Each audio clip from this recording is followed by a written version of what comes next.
కుమారుని అబ్రహాముకు దేవుడు ఇస్తాడు. ఆ అబ్రహాముకు దేవుడు కుమారుని ఇచ్చిన పిదప ఆయన ఒక కోరిక కోరుతాడు.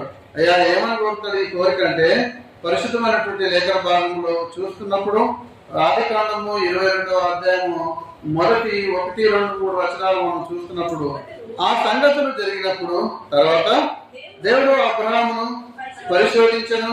ఎట్లనగా ఆయన అబ్రహామ అని పిలువగా చిత్తము ప్రభువా అని.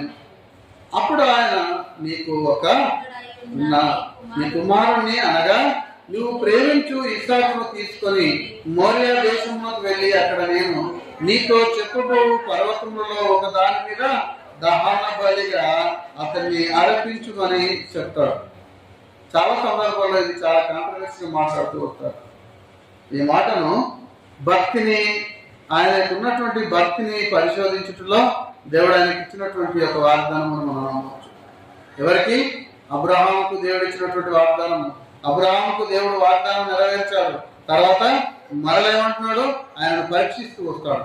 ఈ పరీక్షిస్తున్న సమయంలో అక్కడ జరిగినటువంటి సిచ్యువేషన్ ఏంటంటే, అయ్యా అబ్రహాము, నీకు ఎవరినైతే ఒక కుమారుడో నీ ఒకగానొక కుమారుడిని నీవు ఆ మోరియా పర్వతం మీదకి వెళ్ళి అక్కడ ఒక బలిపీఠం కట్టి అక్కడ నీ కుమారుణ్ణి బలివ్వమని అక్కడ చెప్పినప్పుడు అక్కడ ఏం చేస్తాడు తెలుసా? అబ్రహాము 3వ వచనంలో మనం చూస్తున్నప్పుడు తెల్లవారం ఇప్పుడు అబ్రహాము లేచి తన గాడిదకు గంత కట్టి తన పనివారిలో ఇద్దరిని తన కుమారుడకు ఇస్సాకును వెంట పెట్టుకుని దహన బలి కొరకు కట్టెలు చీల్చి లేచి దేవుడు తనతో చెప్పిన చోటికి ఎక్కడ వెళ్ళాడంటేనా, దేవుడు ఏ చోట అయితే చెప్పాడనుకో ఆ చోటుకి వెళ్ళిపోతూ వస్తాడు. ఆయన ఎప్పుడైతే ఆ చోటుకి వెళ్ళాడో ఆ మోరియా పర్వతం దగ్గరికి వెళ్ళగానే అప్పుడంట 3 దినములు అవుతుందంట.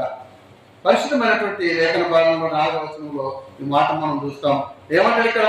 అప్పటికి ఆ దినము ఆ మోరియా పర్వతం దగ్గరికి వాళ్ళు వెళ్ళే వరకు వాళ్ళకు ఎన్ని రోజులు అవుతుందంటే ఇక్కడ 3 రోజులు అవుతుంది అన్నట్టుగా మనం చూస్తాం ప్రియులారా. ఆ 3 రోజులకు వెళ్ళి అక్కడ చూస్తున్నప్పుడు ఆ మోరియా పర్వతం దగ్గరికి వీళ్ళు వెళుతూ ఉంటారు. వెళుతున్నప్పుడు ఆ మోరియా పర్వతం కనిపిస్తుంది. ఆ మోరియా పర్వతం కనిపించగానే అక్కడ ఏం చేస్తాడు తెలుసా? అబ్రహాము 5వ వచనంలో అంటాడు, తన పనివారును గాడిదను ఇక్కడనే ఉండు అని చెప్తాడు. అప్పుడు ఆ బలికి తీసుకుపోయినటువంటి కట్టెలను మాత్రము తన కుమారుని పైన పెట్టి మేమిద్దరమే వెళ్ళేసి అక్కడ బలి నర్పించి దేవుణ్ణి మొక్కి వస్తాం అని చెప్తాడు. ఎవరు చెప్తున్నాడు? వెంట వచ్చినటువంటి ఆ పని వాళ్లకు అబ్రహాం చెప్తున్నట్టు చూస్తాం పిల్లల. ఎప్పుడైతే అబ్రహాం మాట చెప్తాడో వాళ్ళు యజమాని చెప్పినటువంటి మాటను బట్టి వారి యొక్క పనివారిద్దరు కూడా అక్కడనే వాళ్ళు ఉన్నట్టుగా మనం చూస్తాం గాడిదతో.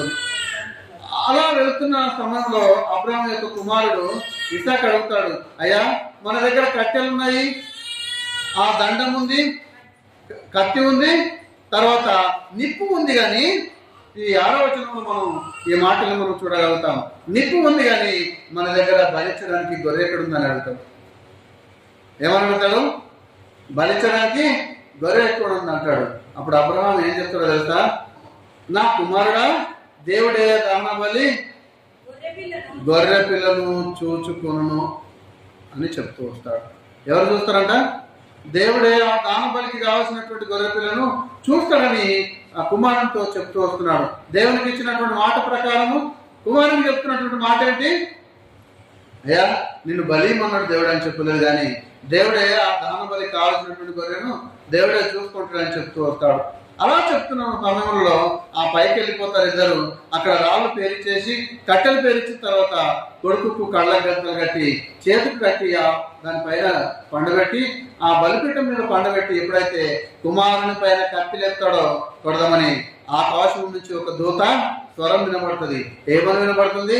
అయ్యా అబ్రహామా ఆగు, ఎందుకంటే నీకు నీ యొక్క పరీక్షలో నువ్వు నెగ్గి ఉన్నావు, నువ్వు తండ్రి చిత్తమును నెరవేర్చుటలో నువ్వు ముందున్నావు కనుక నీవు ఇచ్చినటువంటి మాటలను నిలబెట్టుకున్నావు కనుక 11వ వచనంలో అంటాడు, దూత పరలోకం నుంచి అబ్రహామా అని పిలిచి అందుకు చిత్తం ప్రభు అంటాడు. అబ్రహాం ఏమంటాడు తెలుసా?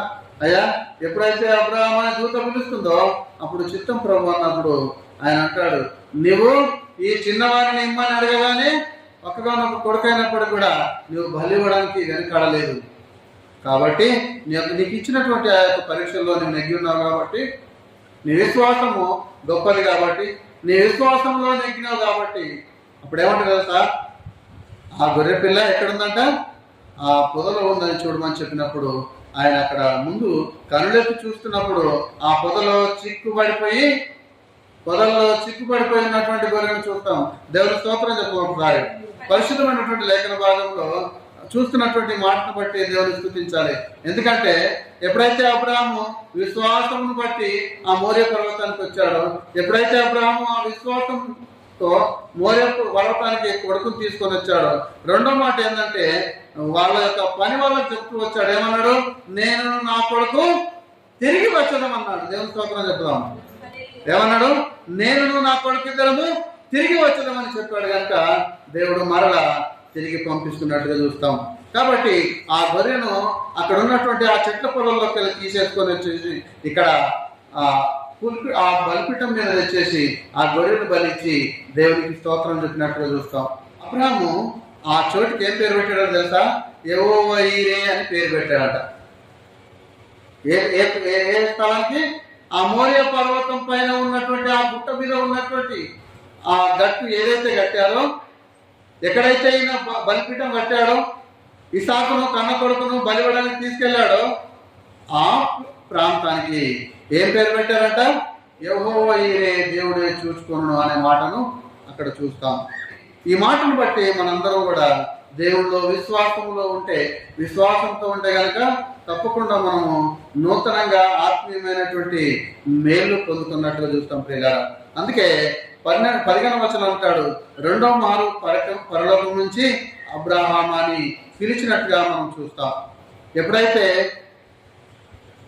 రెండో మారు అబ్రాహామాని ఆ దూత పిలిచి ఉంటుందో, దేవుడు ఆయన మళ్ళీ పిలుస్తూ వచ్చాడు. నువ్వు ఒక్కడే ఉండి నీ కుమారుని విషయంలో నువ్వు ఎలా భయం లేకుండా, ఎలాంటి ఆలోచన లేకుండా, ఎలాంటి తడబడి లేకుండా నీ విశ్వాసంతో ఇచ్చుటలో ఎట్లయితే ముందుకు వచ్చావో ఆ విశ్వాసమే నీ కుటుంబాన్ని ఈరోజు రక్షిస్తూ వచ్చిందని చెప్పి అప్పుడు అంటాడు, నేను నిన్ను ఆశీర్వదించి ఆకాశ నక్షత్రముల వలె, సముద్రమందలి ఇసుక రేణువుల వలె నీ సంతానమును నిశ్చయంగా విస్తరింపజేసేదను, నీ సంతతి వారు తమ శత్రువులను స్వాధీనపరుచుకుందరు అంటాడు.